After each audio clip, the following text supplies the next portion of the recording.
I have like 80-something bees, but It's a relatively small space, but these students are making big strides in insect research. The new insect research facility at the University of Saskatchewan is mostly focused on insects that impact Canada's agriculture industry, including ones that haven't yet arrived in Saskatchewan. A lot of what we try to worry about are things that you start seeing in other places. So if something starts showing up in, say, North Dakota or Montana or the Great Plains of the U.S., often that's a harbinger of what's going to be here. Part of that work involves collecting insects and bringing them here into the facility's climate-controlled quarantine facility to be studied.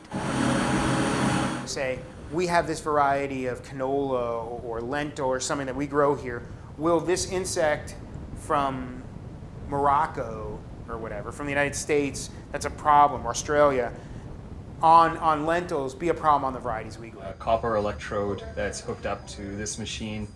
And climate change means more invasive insects could call the prairies home, like the brown marmorated stink bug, which devours crops.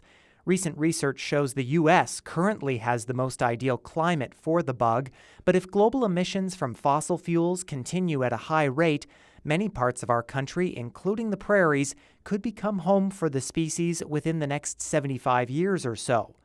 The lab's research on invasive bugs is good news for people like Dana Elliott, an agronomist in west central Saskatchewan dealing with throngs of grasshoppers.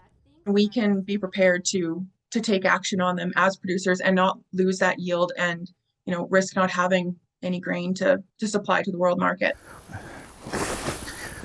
And Saskatchewan's provincial entomologist James Tansey says a warming climate could impact grasshoppers because fall frosts and frigid winters usually kill them off. Reduced mortality of those eggs, we could see increased grasshopper populations. We could see the expansion of range of some of the pest species that occur in the United States.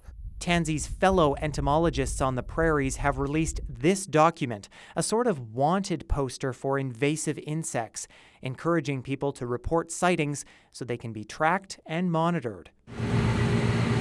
Meanwhile, the research goes on in the lab, making sure our country's crops are protected for the future.